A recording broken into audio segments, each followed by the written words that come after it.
Scarpetta, bonjour. Bonjour. Bienvenue dans cet entretien de l'ONG d'information Le Projet Imagine. Ça s'appelle De l'intérieur. Est-ce que vous êtes prêt? Tout à fait. Stefano Scarpetta, vous travaillez au sein d'une organisation internationale qui s'appelle l'OCDE, l'Organisation de coopération et de développement économique. Et au sein de cette organisation, vous êtes à la tête de la direction de l'emploi, du travail et des affaires sociales. L'OCDE compte 36 pays membres qui se répartissent sur l'ensemble du globe. Ça va de l'Amérique du Nord et du Sud à l'Europe jusqu'à l'Asie-Pacifique. Mais les préconisations de l'OCDE orientent les réformes dans plus de 100 pays à travers le monde.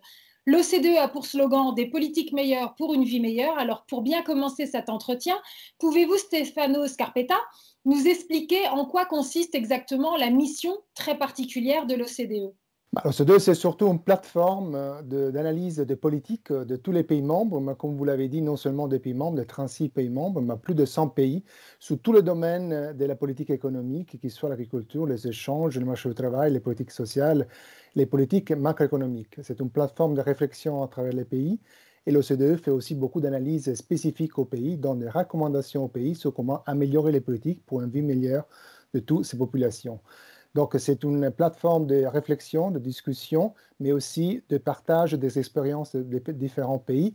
Et évidemment, l'OCDE, son équipe aussi font des recommandations aux pays sur comment améliorer les politiques dans tous les différents domaines. Alors c'est vrai que vous essayez de vous appuyer véritablement sur des données factuelles et on le voit sur le site de l'OCDE, vous voulez véritablement répondre aux défis du monde d'aujourd'hui. Et ça tombe bien puisque l'idée de cet entretien, Stefano Scarpetta, c'est bien évidemment de recueillir votre vision concernant les défis auxquels nous avons à faire face actuellement et explorer ensemble à quoi pourrait ressembler le monde de demain, le monde post-coronavirus. Ma première vraie question, elle tient en quelques mots, mais elle est cruciale. Il semble que pour la première fois de notre histoire contemporaine, de façon mondiale, on a fait passer la vie humaine avant l'économie et la finance. En ce moment, ce n'est pas l'économie qui gouverne le monde, n'est-ce pas tout bonnement stupéfiant? Mais c'est absolument nécessaire. On fait face à une crise, c'est la pire des crises d'il y a 100 ans. C'est une crise dans laquelle la santé et les êtres humains doivent être en première ligne. C'est un virus, c'est une pandémie qui malheureusement a tué déjà énormément de gens et qui inflige quand même des coûts économiques, mais surtout des coûts sociaux et des coûts humains, des vies humaines très très importantes dans un grand nombre de pays. Et c'est effectivement vrai que la réponse était avant tout une réponse de santé publique. Comment protéger la vie des individus, de nos populations, de nos citoyens, comment les protéger de ce virus. Évidemment, toutes les mesures qui ont été mises en place dans un grand nombre de pays ont été visées à cet objectif. C'est qu'on dit en anglais, on a réduit la flattening the curve, réduit un peu l'effet que les hôpitaux sont sous très très forte pression et donc finalement réduit le nombre de pertes humaines liées au propagement de ces virus. Quand on voit les conséquences économiques gigantesques, certaines voix commencent à s'élever pour dire que finalement le remède est peut-être pire encore que ce qui se passe en ce moment, quoi. Et du coup, certaines personnes se disent finalement, si on compare avec la faim dans le monde, avec certaines maladies, etc., finalement les chiffres ne sont pas si hauts. Est-ce que vous croyez que ça aurait été jouable pour un pays de dire bah non, on fait pas, on ne prend pas en compte cette épidémie et on fait comme si de rien n'était. Vous croyez que c'était jouable? Je crois que ce n'est pas possible, franchement, pour n'importe quel politicien ou même n'importe quel gouvernement, l'idée de laisser passer un virus comme celui-ci avec un nombre de morts qui quand même aurait été beaucoup, beaucoup plus élevé de ce qu'on a pu voir. Effectivement, les taux de mortalité de tous ceux qui attrapent le virus n'est pas très élevé. On parle de 3%, voire quelquefois 4%, mais vous faites les calculs, 4% sur une population française de 60 millions, supposons que la moitié des gens doivent rattraper les virus avant qu'on arrive à ce qu'on appelle en anglais herd immunity. Donc, on a quand même suffisamment de gens qui ont eu les virus et donc les virus lui-même perdent d'importance, ils ne se répandent plus. À ce moment-là, vous faites 3% de 50% de la population, vous arrivez à des chiffres qui sont très, très importants. Vous multipliez ça pour la population mondiale et vous parlez de quand même des millions de gens qui pourront perdre la vie à cause de ce virus. Donc, je crois que c'était une émergence. Effectivement, on a mis en place des mesures très restrictives qui ont des coûts sociaux et économiques très importants. Mais de l'autre côté, effectivement, il y a la vie humaine de beaucoup de gens. Je dirais même peut-être des millions de personnes qui ont été sauvées grâce à ces mesures qui ont été mises en place. Alors, de nombreux experts pointent du doigt le fait que si la mondialisation économique et technique depuis les années 90 a créé des interdépendances multiples entre les nations et les gens, elle n'a pas créé de la solidarité. C'est ce que cette crise du coronavirus semble nous révéler aujourd'hui. De ce fait, nombre de voix s'élèvent pour réclamer un processus de démondialisation et de relocalisation. Pensez-vous, vous aussi, Stefano Scarpetta, que l'on est allé trop loin dans la mondialisation et la globalisation? Moi, je crois que la mondialisation et la globalisation doivent être gérées. C'est pas que le fait qu'on est tout interlié, donc on est dans un monde global, que tout va bien et que tout le monde en bénéficie. Et ça, il ne faut pas attendre le virus, le coronavirus, pour découvrir que la mondialisation et la globalisation ont des effets peut-être pervers, parce que pas tout le monde va en bénéficier. Il y a certaines catégories de travailleurs, certaines communautés qui peuvent ne pas bénéficier, être plutôt affectées de façon négative. Donc, effectivement, le virus nous a montré quoi? Qu'il y a des chaînes de valeur globales, donc tout le monde, tout est interlié, et qu'effectivement, si les biens de production, les services ne peuvent pas circuler à travers le monde, effectivement, toutes nos économies et nos sociétés sont impactées. Mais je crois que ce n'est pas nouveau, c'est un phénomène qu'on a bien connu des années 80 carrément, que la mondialisation et la globalisation doivent être gérées. On ne les a pas gérées bien. Et effectivement, ces phénomènes dans lesquels tout le monde en bénéficie comme consommateur, du point de vue des travailleurs, certaines catégories de travailleurs, certaines communautés, eux, ils n'ont pas bénéficié autant, ou même ils n'ont pas bénéficié du tout. Donc, effectivement, globalisation et mondialisation doivent aller ensemble avec une majeure solidarité à niveau national, à travers les différentes communautés d'une nation, mais aussi à niveau international. Et là, il y a énormément à faire.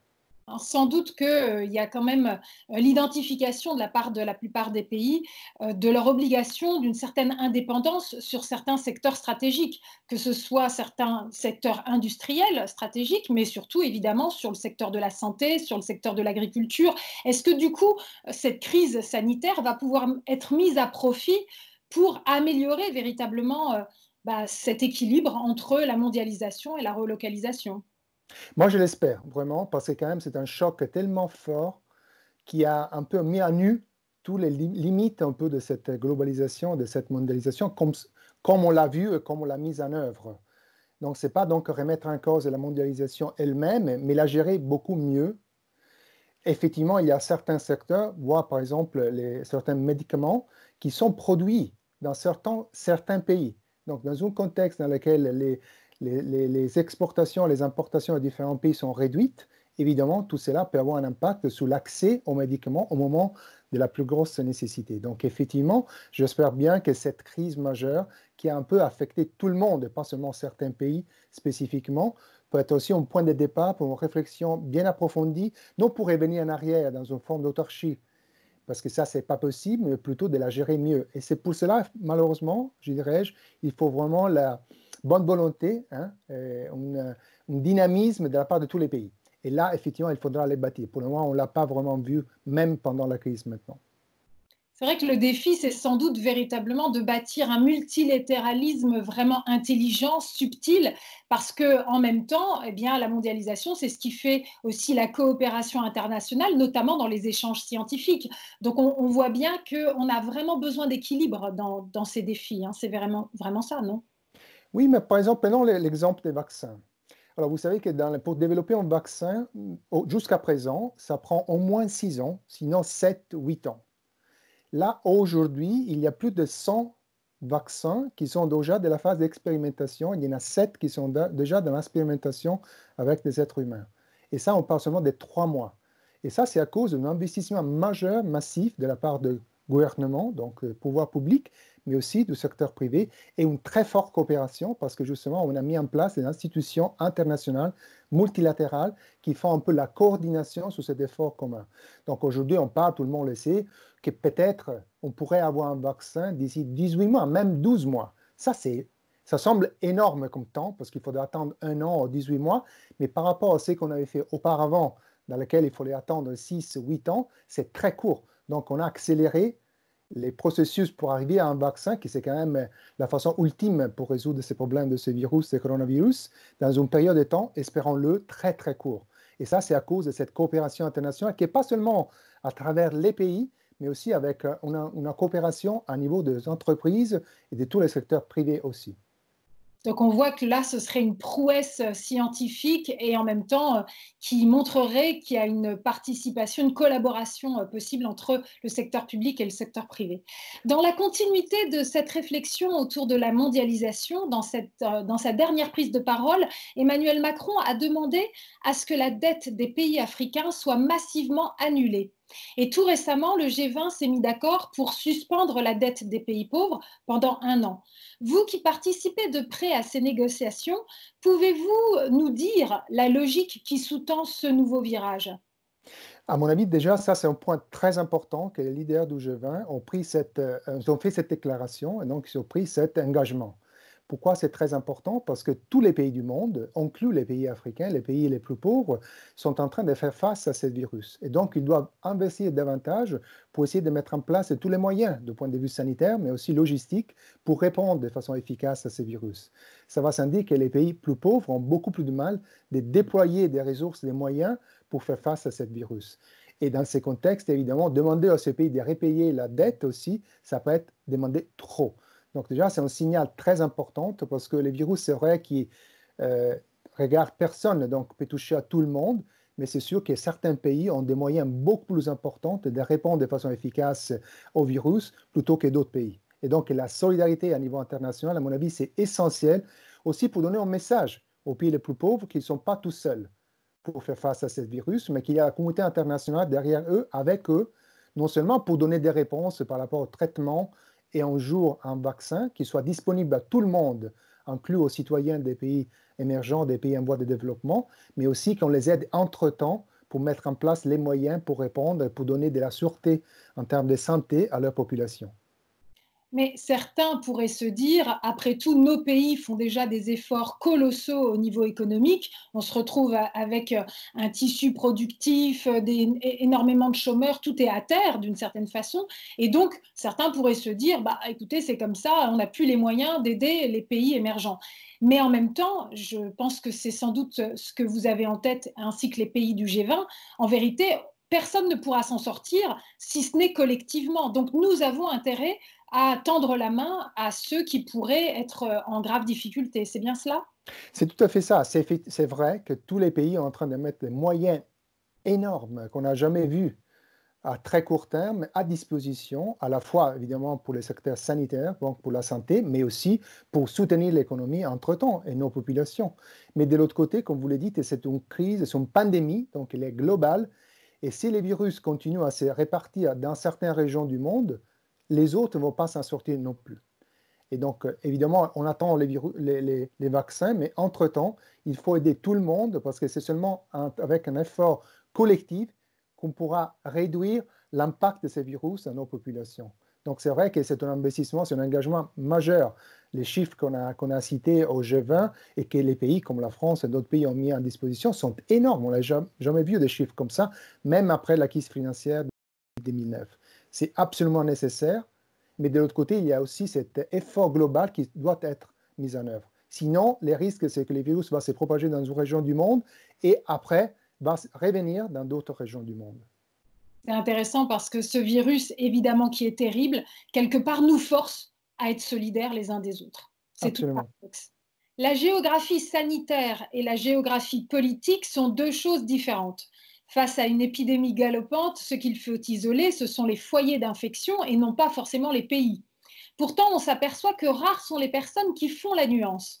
Ainsi, on voit ressurgir de façon massive le fantasme des frontières et qu'il faudrait fermer à tout prix. C'est pourtant comme pour le nuage de Tchernobyl, les virus se rient des frontières. Sachant que tout cela arrive à la suite d'une crise migratoire qui avait déjà bien sapé les bases des politiques d'ouverture, comment pensez-vous que tout cela risque d'évoluer, Stefano Scarpetta? Le repli sur soi ne serait-il pas un énorme bond en arrière? Il y a un risque, il est sûrement là. Parce qu'évidemment, ces virus, c'est quelque chose d'inconnu. On ne sait pas comment les gérer. Et donc, c'est presque normal qu'il y ait des réflexions de se refermer en soi-même et donc de voir les autres, entre guillemets, comme étant une source de danger. Mais effectivement, comme vous l'avez dit, les virus peuvent se répartir très facilement, non seulement d'une communauté à l'autre, mais aussi d'un pays à l'autre. Ce n'est pas en fermant les frontières géographiques qui définissent un pays de l'autre qu'on va bloquer les virus. Il faut surtout se concentrer là où le virus est en train de se propager, identifier ceux qui ont eu le virus, ceux avec qui a été en contact, et cela pourrait se faire dans une petite communauté, dans une ville, dans une région. Mais ce ne sont pas les frontières géopolitiques qui vont faire la différence. C'est plutôt là, les régions, les zones dans lesquelles le virus va se répartir de façon plus importante, sur lesquelles il faudra intervenir. Mais les risques du populisme ou de refermer les frontières, donc de remettre l'autre de l'autre côté de la barrière, sont là. Et effectivement, il faut répondre avec des mesures qui soient concrètes, qui donnent des réponses à ces peurs qui sont tout à fait compréhensibles, mais pour lesquelles la réponse, ce n'est pas la fermeté des frontières, des relations internationales et tout cela. D'ailleurs, comme on a dit avant, il faut plus de collaboration internationale, pas moins de collaboration internationale. En Europe, c'est encore plus important parce qu'un grand acquis de la communauté européenne, c'est justement la libre circulation des individus sur nos territoires et aussi la possibilité de tout le monde de travailler dans notre pays européen. Donc, si maintenant le résultat du virus, c'est de remettre des frontières, des barrières à la libre circulation des individus, c'est là, ça va être un pas en arrière énorme. Et ça va prendre beaucoup plus de temps à se remettre de cela. En même temps, ça a été le réflexe finalement assez évident. C'est ce qui s'est passé en Europe. Les pays ont commencé à fermer leurs frontières sans en avertir leurs voisins, donc ce qui est quand même assez terrible parce que finalement, on peut se poser la question de l'espace Schengen. Est-ce qu'il n'est pas d'ores et déjà foutu, en fait? Mais la première chose qu'il faut dire, c'est que certains pays, j'imagine la Corée, Taïwan, Singapour, ils avaient eu quand même une expérience précédente, le SARS en 2003. Et donc, ils étaient beaucoup plus préparés que d'autres pays, comme les pays européens, à ce virus. On ne savait pas effectivement la vitesse dans laquelle les virus allaient se répartir dans nos territoires. Et effectivement, en plus, les virus y arrivaient dans certains foyers plutôt que dans d'autres. Et donc, certains pays, mon pays, l'Italie, étaient plus touchés que d'autres pays. Donc, ce n'est pas peut-être surprenant que les pays ont pris des mesures, parce que des gouvernements ont pris des mesures pour essayer de répondre à cette nouvelle émergence qui sortait. Et maintenant, on a appris beaucoup. Et donc, j'espère que la prochaine, parce que ce n'est pas fini malheureusement, mais disons les prochaines étapes, il y aura plus de coopération et de coordination à travers les différents pays. Imaginez-vous s'il y a un pays qui réouvre aux activités économiques demain et que l'autre pays attende un mois. Évidemment, à ce moment-là, il faudra bloquer les frontières parce qu'il y aura peut-être le virus va se répartir à nouveau dans certains pays, mais pas d'autres. Donc, je crois qu'au moins, à niveau européen, il faudra qu'il y ait une certaine coordination de comment gérer les mesures de déconfinement qui sont quand même auspicables sur lesquelles il faudra travailler. Vous qui participez à toutes ces grandes réunions internationales, vous sentez qu'il y a une vraie écoute, que les gens ont envie de se concerter, qu'ils ont vraiment envie de se coordonner? Vous voyez, là, c'est vraiment les moments dans lesquels les gouvernements, ceux qui ont le pouvoir public, doivent gérer un rôle aussi de guide. Parce qu'il faut quand même donner des réponses à toutes ces peurs qui sont là, qui sont tout à fait compréhensibles, avec une vision, aussi avec un leadership, je pourrais dire. Et effectivement, ce n'est pas évident, parce qu'évidemment, les positions au niveau des pays européens sont très différentes, mais il faut énormément s'engager là-dessus, parce qu'encore une fois, je crois que non seulement à niveau européen au moins, la réponse doit être une réponse dans laquelle il y a une très forte coordination à la fois de comment on gère le déconfinement, donc comment on gère la reprise des activités économiques, aussi les gens qui peuvent circuler plus facilement, comment on gère tout cela à l'intérieur de nos frontières, mais aussi à l'intérieur de l'Europe. Sinon, effectivement, il y a un risque que certains pays vont quand même bloquer leurs frontières parce qu'il n'y a pas de confiance par rapport à comment les autres pays sont en train de gérer la même politique de déconfinement. Alors, vos domaines d'expertise, Stefano Scarpetta, ce sont ceux qui touchent au travail, à l'emploi et aux affaires sociales. Sur ces sujets aussi, le moins que l'on puisse dire, c'est que le coronavirus rebat complètement les cartes. Comme l'avait déjà analysé l'anthropologue David Graeber, figure de proue du mouvement Occupy Wall Street, certains emplois indispensables à la société sont parmi les plus mal rémunérés. Avec le confinement général, cette constatation est devenue flagrante puisque nos pays fonctionnent en s'appuyant presque exclusivement sur le travail des personnels soignants, des caissiers, des éboueurs, des livreurs, etc. De manière plus générale, la crise du Covid-19 met sous les projecteurs, comme jamais auparavant, les inégalités sociales béantes qui expliquent l'immense vulnérabilité de larges pans de la population mondiale. Alors, à votre avis, Stefano Scarpetta, peut-on espérer que la profondeur de cette crise forcera enfin les pays à corriger le tir et à, par exemple, relever les bas salaires et investir dans des filets de sécurité sociaux plus performants pour tous? La réponse est oui, je l'espère fortement. Ça fait des années qu'au niveau du G20, par exemple, on parle d'un socle de protection sociale pour tout le monde, qu'il soit dans un pays comme l'Inde, la Chine ou dans les pays de l'OCDE. Il y a énormément de propositions, il y a même des engagements que les pays, les différents ministres et les leaders ont fait, mais on n'a pas fait énormément de progrès. Comme vous le dites très bien, il y a certains secteurs, certains travailleurs dans des secteurs à basse rémunération qui sont les plus exposés, à la fois parce qu'ils sont ceux, les personnels soignantes, en première ligne de la bataille contre ces virus, ou parce que ce sont des services essentiels, et donc sont ceux qui continuent à travailler, prenant des risques. Après, si on regarde les conditions de travail dans les conditions normales ou les niveaux de rémunération, sont des niveaux de rémunération, des conditions de travail qui ne sont pas très bonnes du tout. Donc je crois qu'il faudra, tout le monde maintenant est solidaire, tout le monde remercie énormément tous ces gens qui prennent aussi des risques pour eux-mêmes et pour leur famille, pour effectivement fournir les services ou bien s'occuper de notre santé. Il faudra bien après réfléchir sur comment garantir des conditions de travail et des rémunérations qui soient plus adéquates. Mais je crois que la crise nous a dit peut-être même plus que la crise de 2008-2009, la crise financière, que certains pays qui ont des filets de protection sociale beaucoup plus faibles que d'autres, et là on parle des pays riches, des pays de l'OCDE, on ne parle pas des pays en voie de développement, sont ceux dans lesquels il y a beaucoup de gens qui aujourd'hui sont démunis, qui n'ont pas forcément des moyens de s'en sortir par eux-mêmes. Et donc, qu'il soit l'aide, les soutiens pour ceux qui sont malades, donc l'assurance maladie, ou qu'il soit l'allocation chômage, il y a des pays, et même des grands pays comme les États-Unis et d'autres, dans lesquels il y a beaucoup de gens qui n'avaient pas l'accès à l'assurance maladie et qui n'ont pas accès à une forme d'allocation chômage dans les cas où ils vont perdre leur job. Donc, je crois que cette crise, malheureusement, c'était un test très fort sur ces gaps qu'il y a dans le système de protection sociale sur lesquels il faudra absolument intervenir. C'est très intéressant le mot test que vous venez d'utiliser parce que c'est vrai que ces derniers temps, il y a de nombreux dirigeants qui ont parlé de cette crise du coronavirus comme étant une guerre, qui ont vraiment utilisé le langage belliqueux, martial. Et puis il y a le président allemand qui a pris la parole très récemment, et c'est assez rare qu'il prenne la parole, et qui lui a dit, mais nous ne sommes pas en guerre, ce virus, c'est un test pour notre humanité. Mais tout à fait, parce que même dans un pays comme la France, ou des pays européens qui ont quand même un système de protection sociale les plus développés de tous les pays du monde, si vous êtes un travailleur indépendant dans certains secteurs, si vous avez un contrat à durée déterminée avec les contributions limitées, l'accès à une allocation chômage, ou bien elle n'est pas disponible, ou bien disponible pour une période très courte.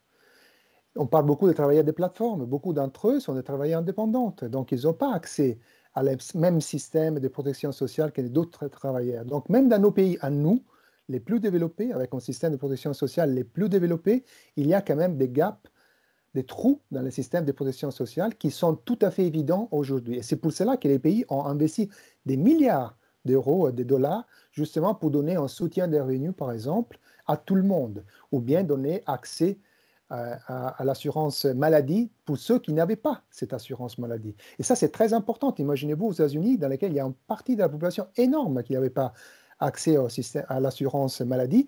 Ces gens-là avaient beaucoup de mal à dire qu'ils ne se sentaient pas très bien, qu'ils peut-être avaient des symptômes du Covid. Et continuaient à travailler. Et faisant cela, peut-être ils allaient répartir les virus encore plus.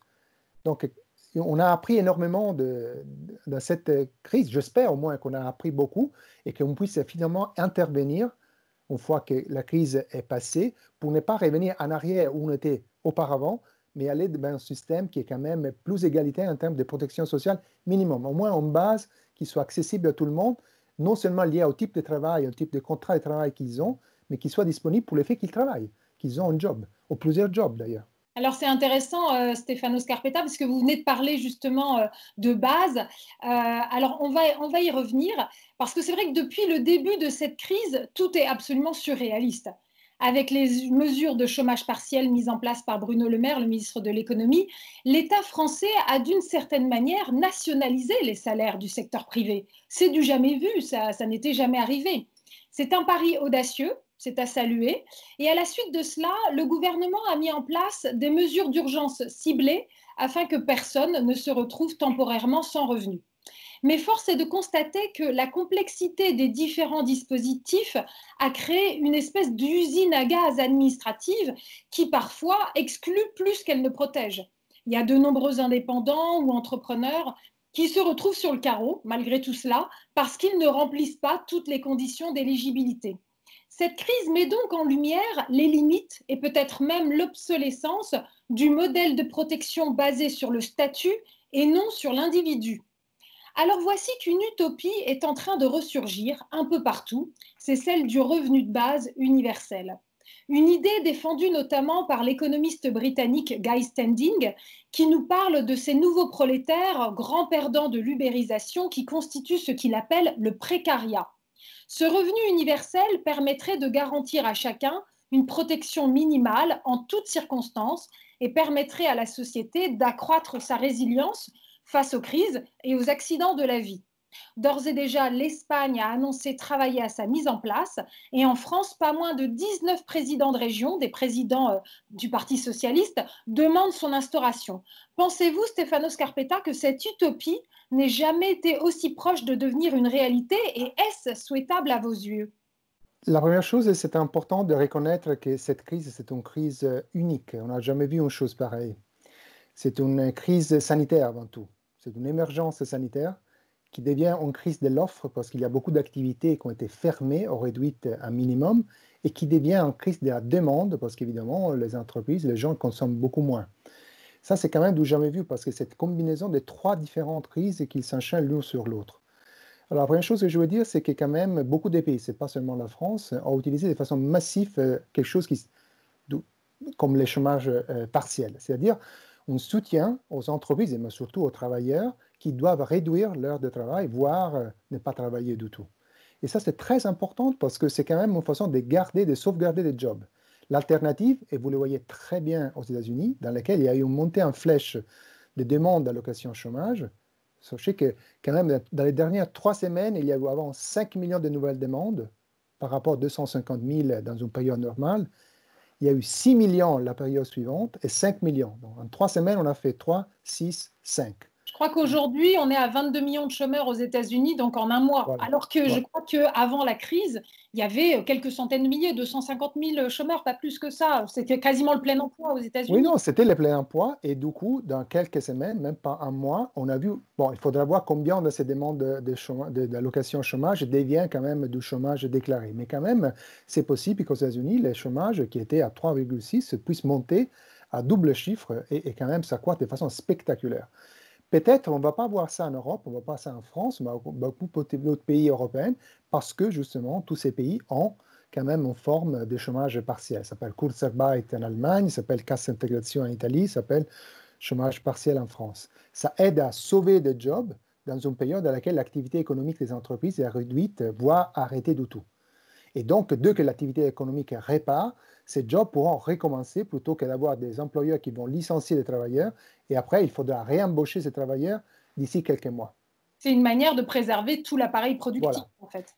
Donc, je ne crois pas que c'est une statalisation, une nationalisation des activités productives, mais quand même, c'est une façon de protéger de l'emploi qui est vitale, qui est tout à fait valable, c'est-à-dire ce ne sont pas des activités qui sont plus rentables, qui doivent être fermées. Ce sont des activités qui, pour des raisons sanitaires, on va les rappeler, quand même ont été réduites à stopper l'activité, ont réduit de façon importante l'activité. Alors après, comme je disais, dans un pays comme la France, il y a énormément d'aides, de soutien de revenus pour toutes différentes catégories, l'allocation chômage, les RSA, donc qui couvrent différentes catégories de travailleurs, d'individus et de ménages.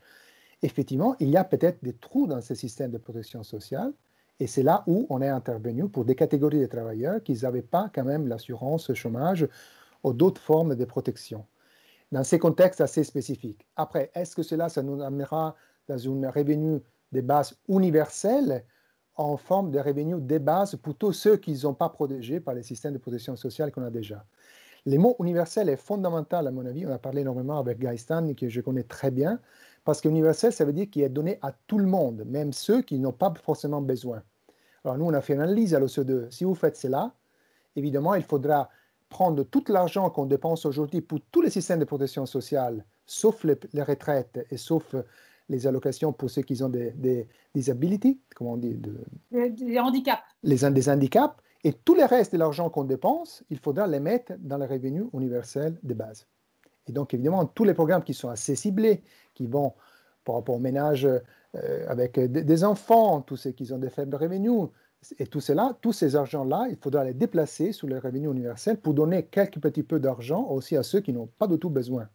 Donc, c'est les mots universels sur lesquels il faut réfléchir, mais sur le fait qu'il y a un revenu de base qui, pour tous ceux qui n'arrivent pas à toucher une autre forme de soutien de revenus dans les cas de nécessité, soit disponible. Ça, c'est tout à fait une chose sur laquelle il faut réfléchir de façon approfondie pour le mettre en place vite fait, parce qu'encore une fois, ça peut être une réponse à cette crise majeure qu'on vit aujourd'hui. En tout cas, on sent que tout le monde se pose des questions parce que même aux États-Unis, Donald Trump a décidé d'envoyer ce qu'on appelle du helicopter money, donc des chèques d'environ 1 000 $, à peu près 900 €, de façon quasiment universelle là aussi. Et donc, c'est quand même quelque chose de très inédit, surtout pour les États-Unis. Donc, une arrivée de chèques dans les foyers, dans les ménages, qui viennent directement de l'État américain. Donc on voit bien que quelque part, ça procède un petit peu du même esprit. C'est cette idée de l'État qui vient au secours des ménages qui sont aujourd'hui très, très difficilement frappés par cette crise. Tout à fait, mais encore une fois, la différente dimension de ce qui a été en train de mettre en place aux États-Unis par rapport à l'Europe, ça montre bien parce que les gaps, les trous dans le système de protection sociale aux États-Unis sont beaucoup plus larges que celles qu'on a en Europe. Donc en Europe, il y a tous les systèmes de protection sociale qui sont là, qui interviennent, qui sont bien connus, donc ils arrivent à toucher les gens qui en ont besoin. Et après, il faut essayer effectivement de combler tous les gaps qui peuvent exister et donner un soutien de revenus à ceux qui n'ont pas accès à d'autres formes de protection sociale. Aux États-Unis, il y a des millions de gens qui n'ont pas accès à aucune forme de protection sociale. Et donc, la seule réponse dans une situation de crise dans laquelle les revenus de ces ménages est en train de s'effondrer dans quelques petits jours, c'est effectivement d'envoyer un chèque par la poste. Est-ce que c'est très efficace? Peut-être pas, parce que ça va toucher des gens qui n'ont pas forcément besoin, mais c'est la seule façon de donner de l'argent, d'être sûr que quand même l'argent peut arriver à tous ceux qui en ont besoin et aussi à d'autres. Je crois que vous avez évoqué avant, c'est très important, c'est que tout ce qui est mis en place ne soit pas seulement de façon émergentielle, mais qu'il soit aussi quelque chose sur lequel on peut bâtir un système qui soit là, disponible tout le temps et qui puisse se répondre de façon efficace et rapide dans une situation de crise comme celle qu'on voit aujourd'hui. Il y a beaucoup de questions qu'on se pose sur l'efficacité de certains moyens, de certains transferts qui ont été mis en place pendant cette crise. Est-ce qu'effectivement sont arrivés à toucher, à donner un soutien de revenus à ceux qui ont besoin?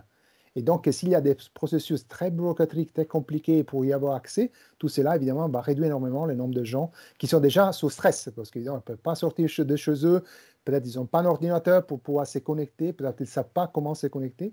Donc, c'est très important aussi pour cette mesure émergentielle qu'il soit quand même très simple et qu'il soit disponible tout de suite. Alors vous me donnez la transition parfaite, Stéphano, pour la prochaine question, puisque vous me parlez de personnes qui peuvent avoir des difficultés à se connecter. Effectivement, ma dernière question porte sur la numérisation de nos sociétés. Il est clair que la crise du coronavirus a donné un grand coup d'accélérateur à ce processus. Avec le télétravail, notre rapport au travail est bouleversé.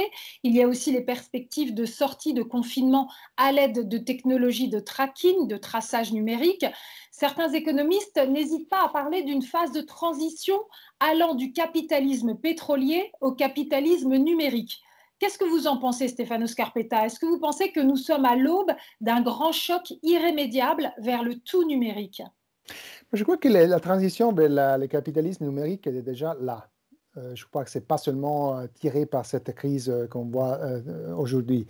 Je crois que ça fait déjà 20 ans dans laquelle la numérisation, la digitalisation de nos économies est bien là. Il est en train quand même de se développer de façon très importante. Il y a même un nouveau facteur de production que c'est quand même les données eux-mêmes qui devient un élément important dans la gestion de beaucoup des activités, dans tous les sens, dans tous les domaines, mais c'est aussi quelque chose, l'accès aux grandes données, les big data, c'est quelque chose qui donne beaucoup de pouvoir économique parce que tous ceux qui ont accès à ces données ont quand même un avantage par rapport aux autres. Alors, la chose que cette crise, c'est encore une fois un autre test, si vous voulez, c'est que tout le monde parle de télétravail. Il y avait déjà du télétravail dans nos économies, mais aujourd'hui, on l'a expérimenté à un niveau énormément plus développé que ce qu'on pouvait penser. Et donc, on a découvert que certaines activités peuvent être gérées par le télétravail, par des communications à distance, tout cela, et d'autres activités, évidemment, ils ont beaucoup plus de mal à se développer comme ça. Donc, je crois que ça va être peut-être un pas beaucoup plus large que ce qu'on aurait fait dans des conditions normales, pour justement une meilleure aussi utilisation du digital. On a découvert toutes les limites du digital et on a découvert aussi ses potentialités. Vous avez évoqué, avant, on parlait quand même de la recherche et du développement sur les vaccins. L'intelligence artificielle est utilisée de façon massive dans la recherche d'un vaccin. Et ça, c'est quand même quelque chose sur lequel on est en train, encore une fois, de tester une nouvelle technologie très puissante, mais sur lesquelles on ne savait pas franchement quelles sont ses limites et ses potentialités. Donc, je crois que l'effet que quand même il y a les confinements, donc que les gens, la grande majorité des travailleurs doivent travailler chez eux, que les activités économiques sont réduites au minimum et que quand même l'économie continue à marcher, c'est aussi parce que, effectivement, le digital est là. L'autre dimension importante, c'est les relations humaines. Si il y a 2 mois, je vous disais que toute l'économie française, tout le monde, il y a plus de, je sais pas, quelque chose comme 2 ou 3 milliards de gens qui sont confinés chez eux, et si cela c'était possible, peut-être, moi j'aurais dit non, c'est pas possible, c'est inimaginable. Et je crois l'effet qu'on a des réseaux sociaux, qu'on a quand même tous les social media, tout cela, ça nous permet quand même de garder des contacts humains et sociaux avec les autres, que peut-être seulement 10 ans, ça n'aurait été pas possible. Voire 20 ans, c'est sûr. Donc, de confiner toute cette énorme partie de la population du monde chez eux, pendant une période qui quand même n'est pas seulement quelques jours, mais quelques semaines, voire des mois, c'est quand même grâce aussi au digital qui nous aide quand même à garder de certaines relations et pouvoir quand même travailler d'une façon ça n'aurait été pas possible il y a seulement quelques années. C'est d'ailleurs assez intéressant, là encore, comment c'est paradoxal, puisque c'est sans doute grâce au numérique qu'on a pu développer une immense mobilité avec nos téléphones portables, etc. Et aujourd'hui, c'est aussi le numérique qui nous permet de garder nos relations, alors que cette fois, on est vraiment sédentaire, on est condamné à la sédentarisation pendant un certain moment. Là encore, je pense que c'est intéressant de se pencher sur le fait que voilà, la numérisation, le télétravail, par exemple, s'il se développe, pourrait permettre des progrès en écologie, parce que s'il y a beaucoup moins de monde qui se déplace pour aller au travail, etc., c'est un vrai progrès. Et de l'autre côté, eh bien, il y a tout ce qui peut faire peur au niveau des droits de l'homme par rapport au tracking, au traçage numérique. Et en même temps, les GAFA disposent déjà de la plupart de nos données. Donc, voilà, c'est pas très simple d'imaginer tout ça. Alors, ma dernière petite question subsidiaire, je n'y résiste pas. Je sais qu'on n'est qu'au tout début de cette crise, mais est-ce que vous êtes optimiste, vous qui avez en votre possession quand même beaucoup, beaucoup de données autour de vous, est-ce que vous êtes optimiste? Bah, 2 questions, je reviens un peu en arrière, parce qu'un point important, on dit que quand même avec la digitalisation, on peut travailler de chez eux, on utilise le télétravail. Mais je crois que pas tout le monde a accès aux mêmes moyens. Donc, imaginez-vous tous les enfants qui ne peuvent pas aller à l'école. Alors, certains d'entre eux, ils font des cours en ligne avec des professeurs. Et donc, oui, il y a un impact, mais ce n'est pas un impact majeur. Ce sont les enfants les plus défavorisés qui, quand même, ils n'ont pas chez eux une connexion rapide et donc ils n'arrivent pas à suivre les cours. Évidemment, il y a les parents qui aident, mais certains parents, ils ont moins de capacité d'aider les enfants autant que les professeurs, ils pourraient le faire. Donc, je crois que le digital, c'était un atout, un outil très, très important, mais c'est quelque chose aussi qui crée des différences entre ceux qui peuvent l'utiliser, ils ont les moyens de l'utiliser, et d'autres qui ont beaucoup moins de moyens de l'utiliser. Et donc, je crois qu'effectivement, ça nous aide tous, mais quand même avec des différences qui sont très importantes. Est-ce que je suis optimiste?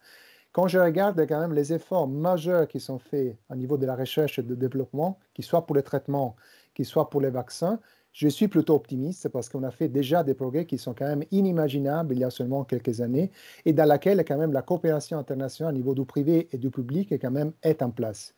Après, il y a énormément d'inconnus, on ne connaît pas ces virus, c'est nouveau. Et donc, je crois que les grands défis, c'est comment on gère le déconfinement. Je crois qu'il faut les gérer de façon très sage et en gardant tout, comme je dirais, aussi la responsabilité que chacun d'entre nous a. Donc, ça ne va pas être un déconfinement dans lequel, le jour donné, toute l'activité économique et sociale va reprendre comme si rien n'était. Il faudra garder quand même beaucoup de précautions.